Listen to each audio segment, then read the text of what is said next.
Okay guys, so I am going to be in between the Sober Living series reading from these books here. This is a women's gratitude journal and this is the story of my life.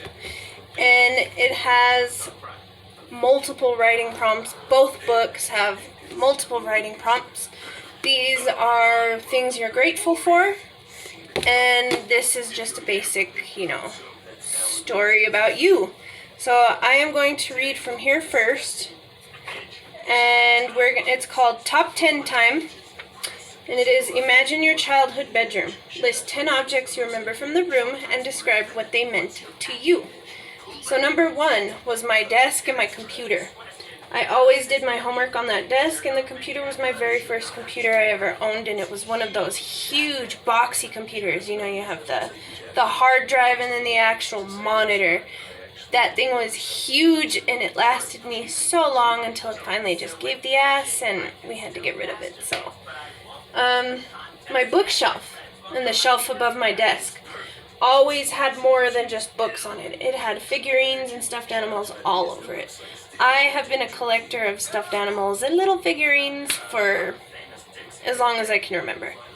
And that shelf was, so here's my desk. And right above the desk was this shelf that kind of halfway wrapped around the room, or that part of the room, and I always had books, figurines, all sorts of stuff all over it. The wall color. Oh my god, I hated that depressing ass wall color.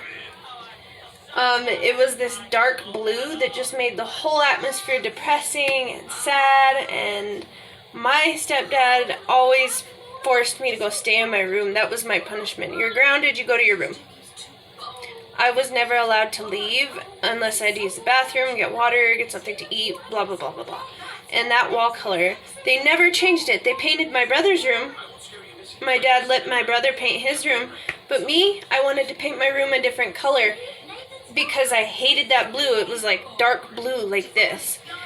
And no, I wasn't allowed to paint my room, or they just never found the time to paint my room. So number 4, the net for my stuffed animals. That thing was definitely a space saver, and it cut cleaning time in half.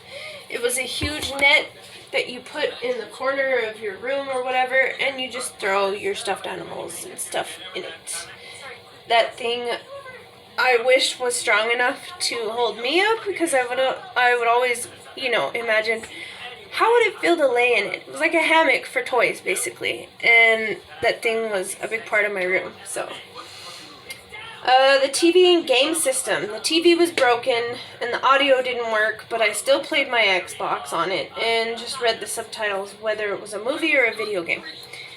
The TV's audio, for some reason, the audio output just was not working, and I ended up with a silent TV, so I would just watch movies and read the subtitles. So, number 6, the toy basket. That basket lasted years, and it went from being a toy basket to a laundry basket as I grew up. Before it finally fell apart after years of using it.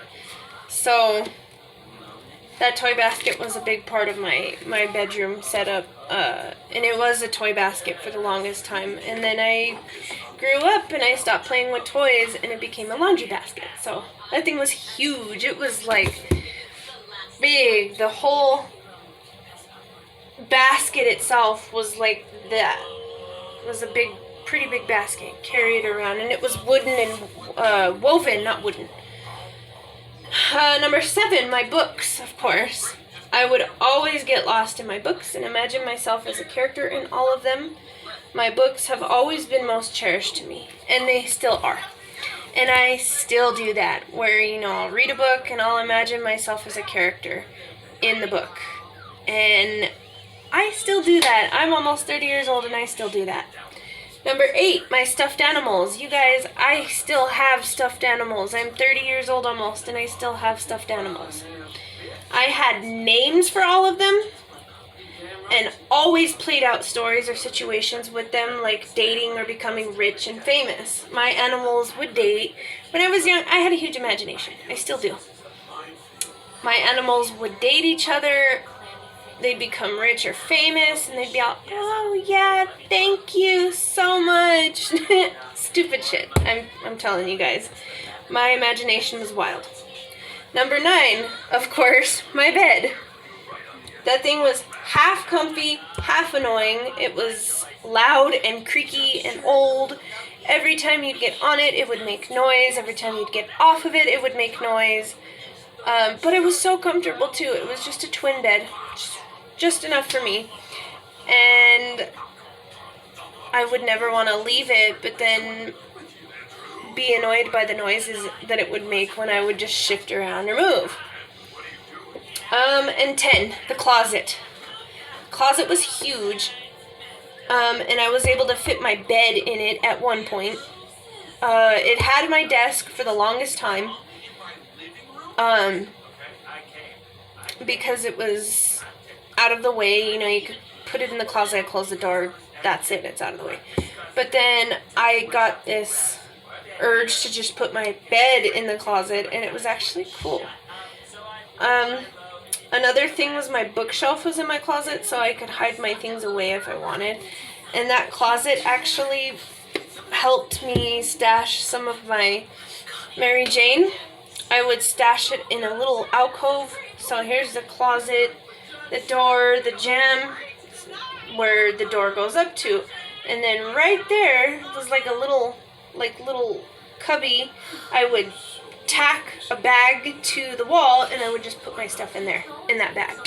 So that was the first part of this. Next, I will be doing a reading from the gratitude journal, because we're doing gratitude journals in class now.